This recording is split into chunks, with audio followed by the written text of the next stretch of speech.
That's the setup. That's the setup. That's how it's gonna be. I don't care if I'm straight down the barrel of the camera or if I'm just like not even looking at the camera when I talk. Right. That's how I opened the other video from well over a year ago now. It says a year ago. It feels longer than that. Where I was talking about Mike Mentzer and Arnold Schwarzenegger and volume and intensity, and I just thought we'd do a recap of that, a part two, version two, updated version of that, where I have had the chance to learn a bit more, implement a bit more, talk to a few more people, um, and just the updated version of that video, which I have listened to recently. Sounds a bit weird listening to your own videos, but I just thought if I was going to make a video recapping it, I might as well um, watch it and know what was going on. And I talk very slowly in that video, so I just put that shit on 1.5 speed, 2 times speed near the end. Got through it. It's a 50-minute video. You can, 2 times speed, 25 minutes. You'll get the gist of it. You can watch that before you watch this. I would probably just say just watch this video and then watch that one afterwards, because I'm going to cover everything in this video. But the key takeaways I got from the last video I made on volume and intensity is I don't know the difference between volume and frequency, and in the video I don't know the difference between intensity and effort. That's something that I've learned recently. Well, not recently, but it's been brought to my attention that it's actually not a two-thing equation, it's a four-thing equation. So you've got volume, you've got intensity, you've got frequency, and you have effort. So in let's break that down a little bit more smokable, digestible, easy to understand. Your volume and your intensity are sort of inverse correlated things. So a lot of people see volume as frequency and they see intensity as effort. Myself included in that video. I think I used the wrong word to describe one thing or the other over and over again. But I think everyone understood what I was saying. I understood what I was saying, so that's not the issue. The issue is where people get confused and they say they're doing one thing but they mean the other, or they say they're doing the other but they're doing, it just, but for the sake of it, volume and intensity are inversely correlated, as in high intensity is not high effort. High intensity is lifting heavy for low reps. High volume is lifting light for high reps. Is basically, let's just make that as boiled spinach as we can. No nuance. No nuance. Can I speak? No annoyance, bro? No annoyance? I'm annoyed that I can't speak, but no. Just boil that down. No nuance to it. High intensity is going to mean heavier weights. Low intensity is going to mean lighter weights. High volume is going to be lighter weights. Low volume is going to be higher weights. Okay, so effort. Effort is how high you're effort is how hard you're trying. So if you're trying really hard, it's high effort. If you're not trying very hard, it's low effort. That can be RPE, the rate of perceived exertion, or RIR, reps in reserve, however you want to measure it. Or if you're just being a little weakling, just however it is. But for me, in that video, I was pretty much under the assertion that in both cases it was high effort training. The high intensity and the high volume versions of were both high effort, as in taking the sets to failure. And I think everyone just like, at the moment, when they talk about things in terms of like sets and reps and frequency, volume, intensity, all of this, we're just all assuming like the effort level is just a failure and just the same for everyone. But I do think there's a lot of variation in terms of what somebody's failure looks like and what my failure looks like. As in, there's definitely two kinds of failures. There's mechanical failure, and there's complete failure, total failure, whatever you want to call it. One where you can't complete the rep properly, and then one when you can't complete a rep at all. And obviously, at the point where you can't complete a rep at all, you've probably already cooked your muscle that you were training, and now you're cooking all the synergists, and maybe just doing more harm than good at that point. But who knows? Depends how bad your form is.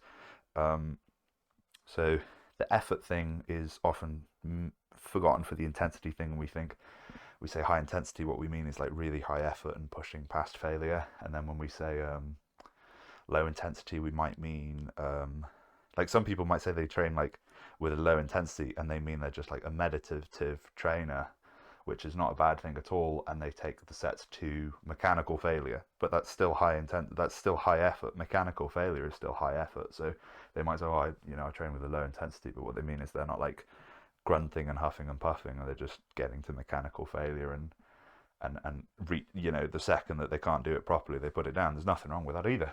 And then the other thing I misconstrued, misconfused, got mumbled my words with was the high volume.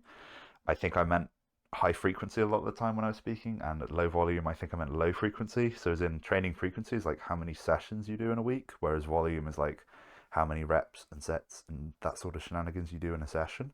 So, you could do like a really high frequency, low volume split, or you could do a really low volume, low frequency, high volume split. See, I was about to do it then. I was about to fumble the bag again. No, you could do a high frequency split with low volume, or you could do a low frequency split with high volume. It all depends how big the sessions are. So, for example, if you trained 7 days a week, but you only did 6 working sets a session, that might be quite, in the middle of the road volume. That might be quite high volume for some people. But if you only did, 2 sets and you trained 7 days a week and you did 2 sets a session, that's, high frequency. That's once every day.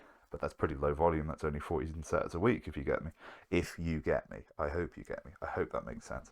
And then for the sort of the high intensity trainers, the people who lift heavy, lift to in every case I'm talking about from now on, to clarify, I do mean all of the training is high effort, as in to failure or beyond. And by beyond, I'm pretty much just going to use the only intensifier that's actually like universally agreed upon as being like good, as in everyone likes it, and that is myo reps or rest pause. That is the intensifier to go beyond failure that I think is actually the only good one, the only novel one, the only usable one is myo reps or rest pauses, it's called. Urs talked about this. I don't know if anyone cares who Urs is anymore, or anyone cares about bodybuilders that just care about themselves. But no, as in like in the heavy duty training method, they're mentioned, but it's basically you cook your chicken, you do your set, and then 10 seconds later, boom, you do another little set. 10 seconds later, boom, you do another little set. And for some exercises, that absolutely works like a treat. You just like shoulder flies, you do like a set of 10. 10 seconds later, you do a set of 3. 10 seconds later, you do another set of 3. 10 seconds later, you do a set of 2. And it's just like absolutely burns. Absolutely great. Like that's well beyond failure kind of stuff. That's like high effort kind of high effort, But that's what I mean. If I say high effort, all the training I'm talking about is high effort from now on. I don't see any point in training with low effort or having reps in reserve. You're gonna failure on every set now, please. That's the way I train. Every set is to failure or beyond, and pretty much most sessions I'll go to failure on everything, and then on 2 or 3 sets, the exercises that I really want to crush in the logbook, I will do myo reps or rest pause on. I don't care if you call it myo reps or rest pause. I'm going to just call it myo reps because it sounds really sciencey. Myo, like myostatin, that's a trendy thing. So myo just sounds cooler than rest pause, but it's the same thing. But I do like 2 or 3 sets of those on exercises where it makes sense to do, because not every exercise is myo rep exercisable. Some of them it's just they're like, you try and do your myo reps on your like deadlifts, and you just end up, pulling a hernia, or you slip a disc. So maybe just, pick your battles, do a bit of research on what the best sets and exercises are for myo reps. But I'd say it's anything where you're like really well braced in a bench or a pad, because that way at least you're not going to swing around and hurt yourself trying to go too hard too soon. So I think I've yapped a bit. I think I've lost track of where I was, but I was on about, yes, let me think, where was I? Yes, and then I just talked about my favourite way to train instead. No, so we got the low intensity, high frequency. You could do that, or you could do high intensity, low frequency. You could do that. That's where I was up to. And you could also do, obviously, high volume, low frequency, low volume, high frequency. You can do you do whatever you want. You can do high volume, high frequency, and just absolutely go crazy. In that video where I'm on about Mike Mensa and I'm on about Arnold Schwarzenegger and my head's bald and my beard's a bit scraggly, still is. Never been able to grow one. Minoxidil doesn't work for me for some reason. Derma rolling just doesn't work for me for some reason. I suppose I'll just have to go clean shaven. But I think a lot of that video cooked.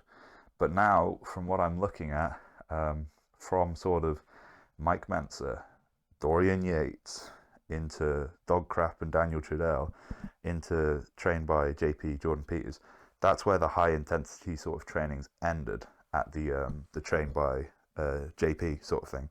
So you got all of his videos where he talks about his high intensity methods of training, and he puts that all into either full body every other day split, which is like incredibly trendy now. That's like research, full body every other day.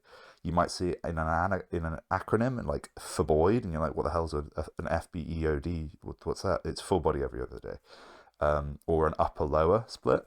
He really big fan of those. Jordan Peters was, and now everyone is. All of a sudden again, FBOID is there. Phobioid, however you pronounce it. And upper lower splits, they've come in because the frequency apparently allows for you to have optimal recovery, which it does, can't lie. You're training high intensity and you're training with a decent volume. I think it's probably lower volume than some people are used to, but it's not like ridiculously low volume like Mike Mensa. So that's great. And it's not ridiculously low frequency like Mike Mensa. You can hear my dogs now if you listen. Sounds like somebody's being killed. But maybe they are. Who knows? But that's where the high intensity stuff is at the moment. It's pretty much a upper lower rest kind of vibe, or a full body every other day vibe. So it's like nowhere near being fitted into the days of the week. It's more just like, as you get the sessions recovery and frequency perfect, you get the volume to the point where you're recovering from session to session and smashing the logbook, and the intensity's through the roof and the effort's through the roof. So I'm a big fan of that. It looks like it's all about progressive overload in terms of the train by JP sort of style of thing that everyone's running with now. Even though not everyone's like crediting Jordan Peters, not Jordan Peterson. What do you mean by believe? No, Jordan Peters, somebody who knows what they're talking about. He's not really credited anymore, because that's just like the way people have formulated it and run with it. The FBOID and the upper lower stuff, that's just sort of like run away from him, and it's got its own legs now, and people just use it without even knowing who he is. It's just that popular. And then in terms of like the really high volume stuff, like Arnold, like I don't really know where it went from him, as in the high volume stuff. Like I know it went Mike, Dorian, Dante, Trudell, Jordan, but now it's like the high volume stuff. I'm pretty sure it just went Arnold and then Milos Sarcev, Sarcev, Milos Sarcev, the mind, the science mind, the muscle scientist, whatever you want to call him. He's got some little cool nicknames, but he was a big fan of high volume. And the way he actually made that work, which I am a huge fan of because I didn't know about it, and now I do, I like it. That's high volume. The frequency is to the same degree as the high intensity stuff that everyone's doing in the trained by JP and the FBOID and the upper low stuff. The frequency isn't any higher. It's not like 7 days a week. It's like 6 days a week, 5 days a week, 4 days a week kind of stuff. 4, 5, 6. One of those, whichever one fits and works for you. But it's high volume, high carbohydrates, very high carbohydrates, and no fats. As low to no as you can go on the fats is basically the way it goes.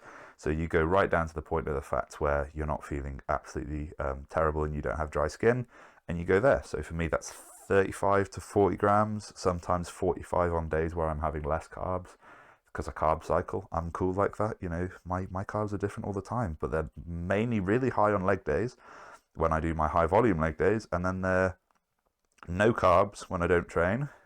Keto on rest days. Hell yeah, guys. or just full fast on rest days. But no, mainly on rest days I do a PSMF, which is a protein sparing modified fast. So basically I just eat 6 meals of meat in a day. So that's just proteins and fats, and mainly fish actually, because I like on those days off to just focus on working. So it's just like bring a bunch of tinned fish with you, and the mercury content of that might be a bit high, but it's not tuna, so apparently it isn't. And also, if you're there like, oh my god, but fish is really high in dietary B12 or B whatever, it isn't, because it's from a food source. So when my body has enough of it, it just gets rid of it. Whereas if you have too much of a vitamin from a pill, your body actually just breaks it down and it hurts your bits and your bobs and your organs. So if you didn't know that, eat your fish away. Get that dose through the roof of those omega-3s. You can be popping 10 pills of those a day, 10 of those omega-3 fatty acid pills. Hopefully you get cheap ones and you don't get ripped off by Boots or someone who just charges you through the roof and then says it's good for your organs, which it is, but you can get it really cheap and you might as well take loads of it, and then eat no dietary fats and just get all your fats from pills. Health and fitness, baby, balanced lifestyle. But no, you've got the high volume and you've got the change microphone hand here, the high carbs, and this works for the weird reason. Okay, carbs are anabolic. Okay, carbohydrates are anabolic. Food is anabolic, but carbohydrates are more anabolic than fats, and protein's obviously more anabolic. Just fats are rubbish, basically. Fats are vaulted. Okay, there's no Dr. Orange here for me to explain to you why that is, but carbs vault everything. Okay, um, this is because of insulin, which is it's not insulin. Oh, I found this out. Yeah, okay.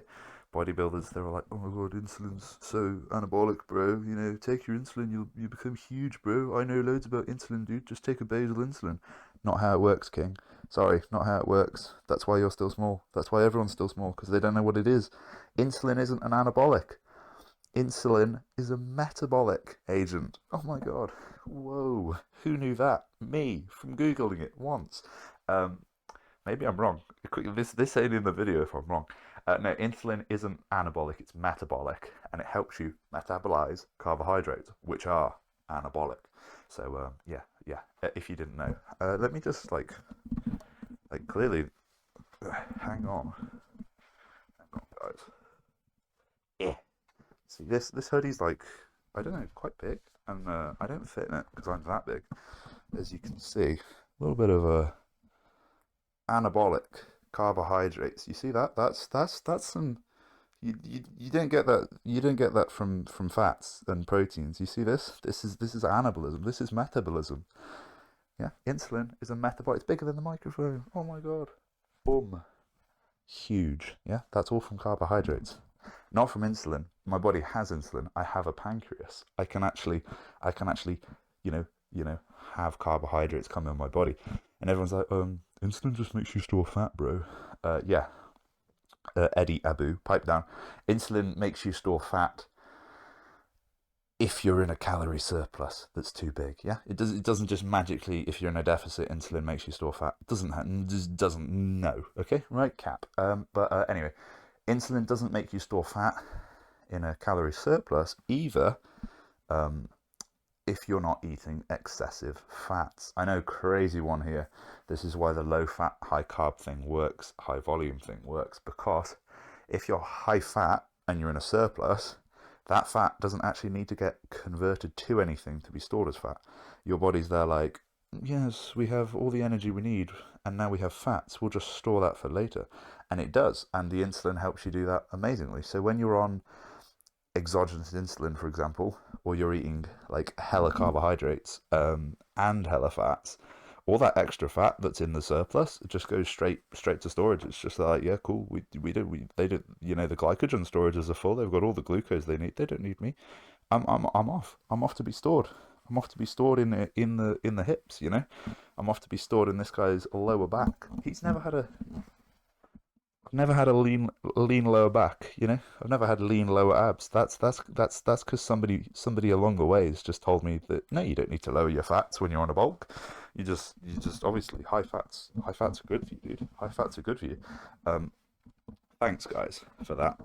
Maybe I should have read into it before I listened to anyone. But no, high fats aren't good on a bulk. High fats are just bad on a bulk because the excess energy that's fat just gets stored as fat. High carbs on a bulk is good because the excess carbs, they've got to go through processes to get stored as fats first. You've got time to use them up.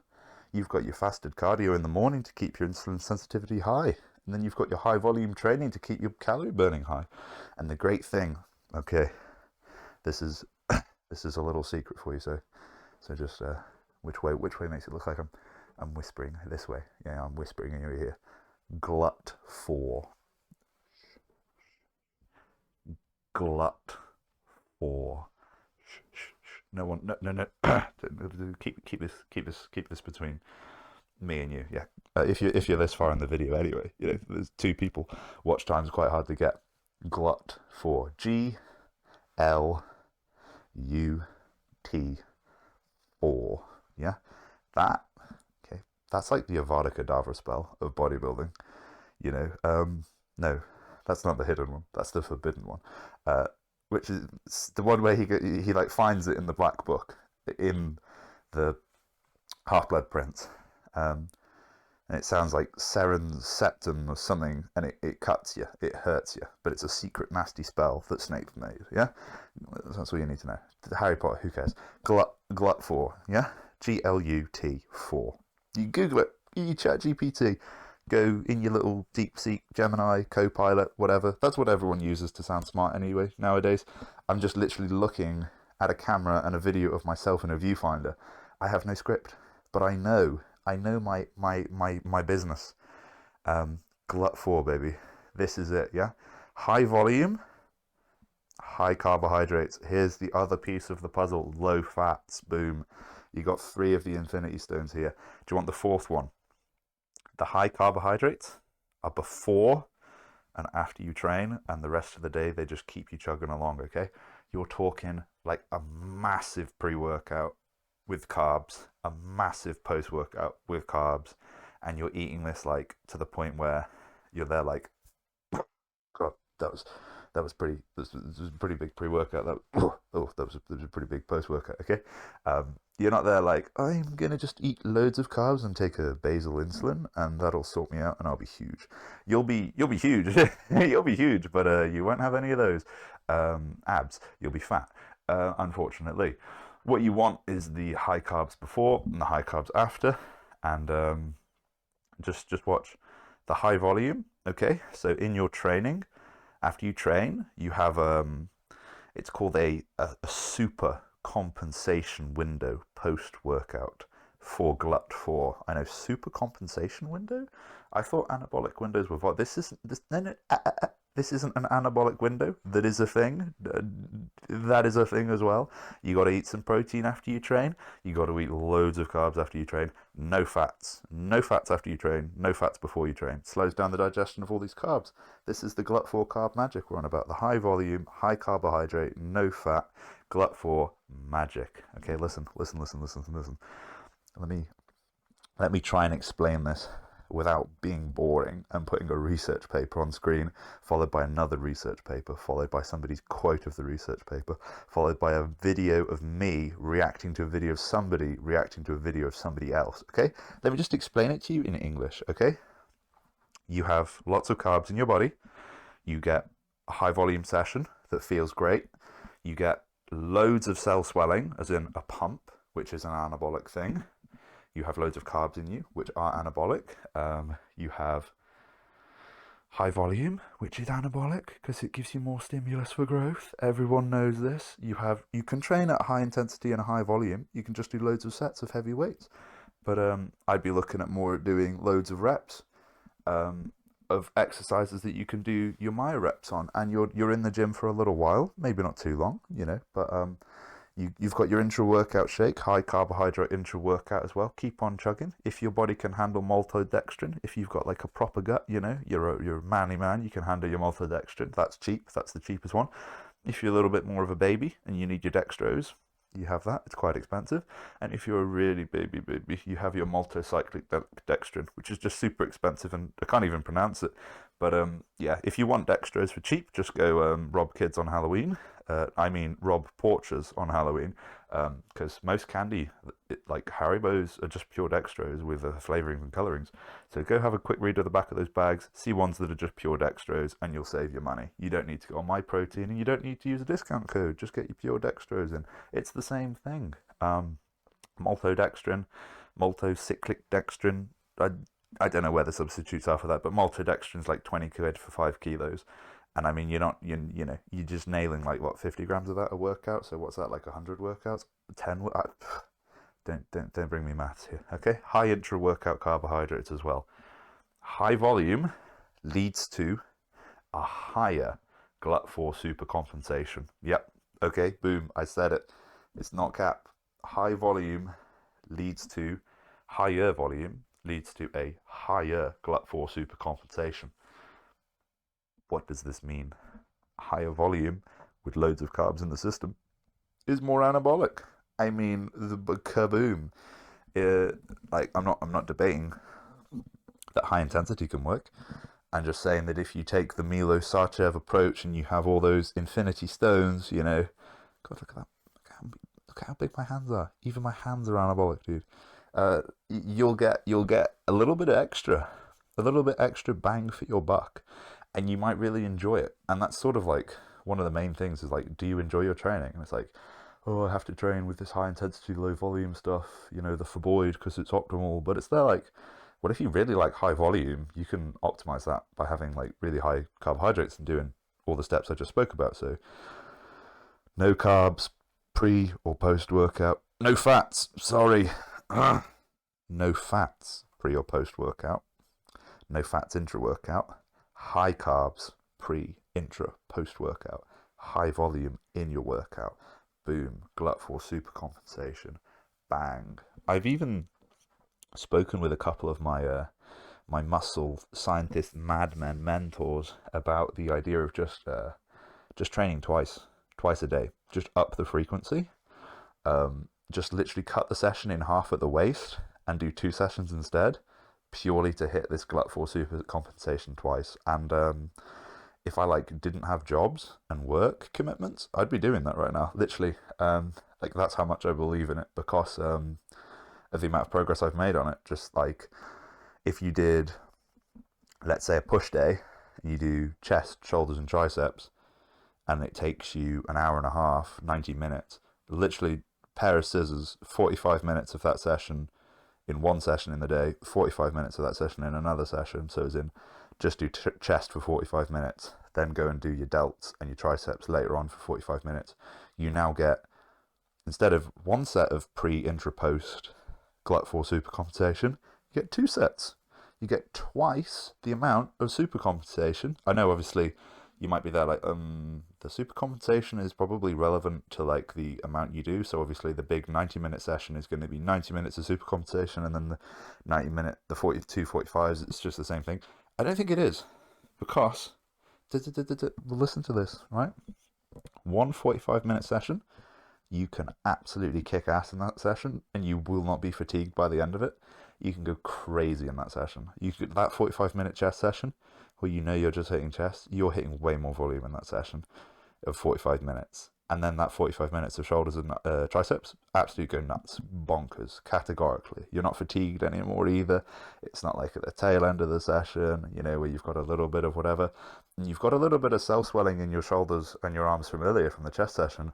So you get a whole bunch more of that from the next session. So it's there like, if we're really like running with the bag and we're saying that the older GLUT4, the GLUT4 is the business, which it might be, the anabolic carbohydrate theory that I have here, that Milos put me on, thank you, dude, then it would be like not too far-fetched to say that like high frequency as well as high volume as well as high carbohydrates would be better, because it just gives you more instances to cash in on the supercompensation that you get from this, which is anabolic. More anabolic than high intensity, low volume training, I think.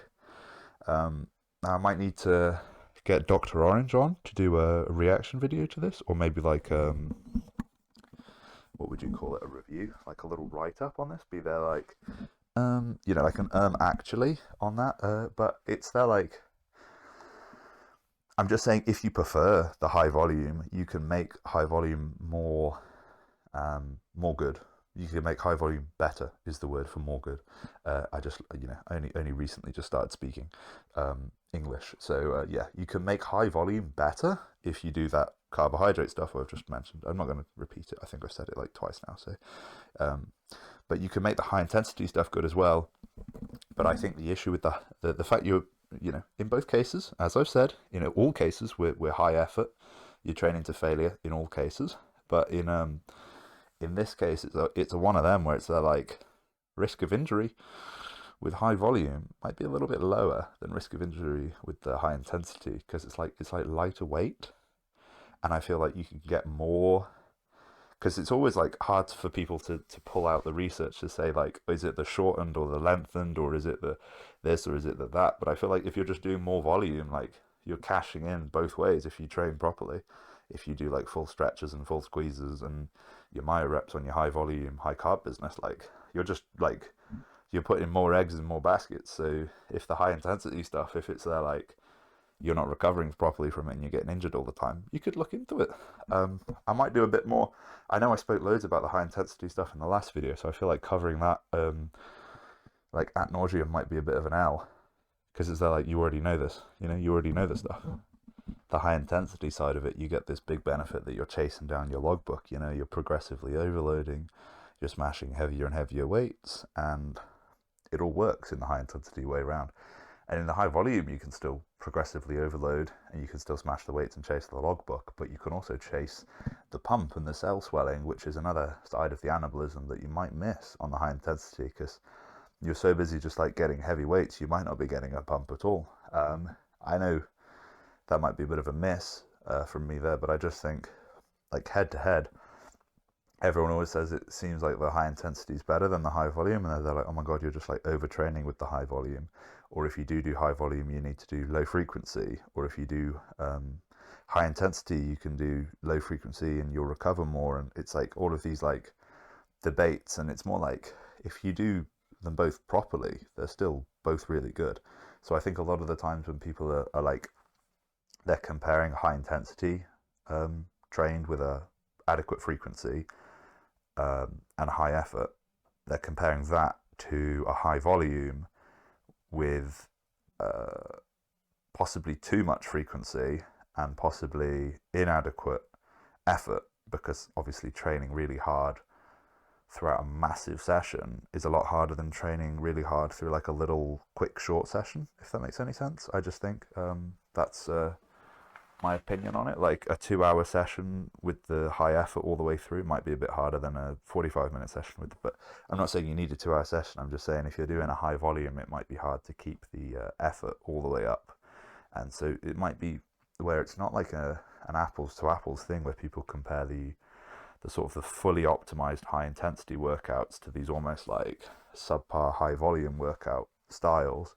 So I think they should really just like, it's like a, what's it called, a strongmanning. If you're going to do like the strongman, as in like debates and philosophy terminology, not like as in the sport of strongman, as in strawman and strongman. If you're going to strongman the argument for high intensity and put that in with the adequate frequency, the optimal frequency even, and the optimal effort and recovery, and you're going to put that up against the high volume with the adequate and optimal frequency and the adequate and optimal effort, like it'd be quite hard like to really say which one's better. And I don't think you can just like pull out like a research paper from ass and say actually this research paper shows this research paper shows, because in both cases they're probably not strong manning the sort of training that they could be. They're probably looking at like a high intensity training done by some guys who are like experienced in the gym, and they're just like absolutely like no effort, or they're doing the high volume stuff, absolutely no effort, or they're doing the high volume stuff and they're just like training like once a week It's like, oh, well played. You've just like you've completely the study's null and void if all the factors aren't really contributing to that being good. So a lots of studies on the high volume stuff, are they doing the other steps I've said that make it better? Are they doing really high carbs? Probably not. Are they doing no fats? Probably not. Are they doing all of their carbs or most of their carbs for the day, pre, intra, and post? Most certainly not. So it's that like if they're doing a study on high volume and they say it showed no notable difference to high intensity or the control group or whatever, it's like, but there's obviously other things they could do to optimize it. And we're all about, the GLUT4 supercompensation, the interaction with insulin as a metabolic agent to make the carbs more anabolic, to make you grow bigger. It's that like, yeah, so they're not doing that. So of course it's not going to, you know what I mean? Like just, it's a non sequitur to say that um, they're the same or that there was no difference in these studies if they're not doing everything they can. Same in the high intensity training. Like I don't think anyone in a study that I think this is just an I think. I don't think anyone in a study on high intensity has trained as hard as Jordan Peterson. Jordan Peters, not Jordan Peterson. What do you mean by believe? Jordan Peters, no, not Jordan Peterson. Why do I keep getting them confused?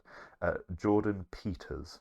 I don't think in the high intensity studies they'll have trained as hard as him, and they probably won't have focused on recovery as much as him, and their form probably won't have been as novel and replicatable and as braced and as good as his between the things, and they won't have really focused on smashing the logbook and the progressive overload side of it. They'll have just looked at yamming on some weight on the bar, and then they'll have said, they didn't make that much extra progress, or they didn't make any extra progress. And it's there like, you could definitely do a better job. So it's like, in all of these studies, where they're comparing like the volume and the intensity and the frequency and the effort and, like training to failure, training past failure, it's like the subjects in question who are being researched on might not be doing all they can to make those things good. So it might just be like a case of like just comparing stuff without any of the trimmings. It would be that like, oh, what's the best? This is going to be my analogy, and then I'll close off the video because I feel like I've gone on for a bit long here. It would be like saying, what's the best meat to have with a roast dinner? Yeah, it's a good question. We could study that, but if the only thing on the plate is the meat, it's going to be a dry, terrible roast dinner every time. Get me? So if you say, what's the best meat for a roast dinner? Is it beef? Is it pork? Is it chicken? Is it turkey? Or is it, what else do people have on a roast dinner? Beef, pork, chicken, turkey. Those are probably the main four. There might be some vegan stuff. No hate on vegans. Or some vegetarian stuff. Or fish. No one has fish for a roast. But if there's no gravy, like immediately the turkey's out of the equation because that's just going to be bone dry and horrible. Like even the turkey with all the veg, it's still not going to be moist. Like even all the jelly and all the veg can't make up the gravy. Lack of gravy on the turkey, that's never going to be picked as the best because it's missing something that makes it work. Same way it's there like with the high intensity training and the high volume training, they're missing stuff that makes it work, and then they're just saying it's dry. It's like, well, obviously the turkey roast dinner without gravy and jelly is going to be really dry, and that's why on Christmas dinner we have turkey, and people they're like, oh my god, it's dry. It's like, well, you do need gravy on it, you do need your jam and jelly on it, and you do need your white sauce, bread sauce on it. Like that's all there to wetten it up to make it better because of how dry it is. It can be a good meat. You can cook a turkey nicely, but you can make a turkey better. You can cook a moist turkey, you can cook a dry turkey, but you can make a dry turkey better. You can make a moist turkey even better. So I'm just saying the people in these studies, like they're just doing it wrong, and then they're not doing anything to make it better, and then they're saying it's bad. That's exactly what it is. Okay, so both are fine if you do them right. Okay, that's going to be the conclusion of the video, because before I think I concluded like there was like a middle balance and like you couldn't go either end, but I think you can optimize like anywhere in the bell curve of like high volume, high intensity. Sorry, I don't know how mirrors work. High intensity, high volume. You can go anywhere on there, and as long as your food and your training and your recovery and the frequency and the effort match and work, it can work. So that's the beauty of it, and I think that's really the nuance of it. It is what you make it. Your full body every other day training sessions are only as good as the split, as the exercises you have, as the way you structure it. It's like you can make it good or you can make it bad. You can put loads of veg on the plate. You can put the gravy, the jelly, the white sauce, the mint sauce. You can make that delicious if you know what you're doing. So that's where we'll leave it. Thank you, everybody.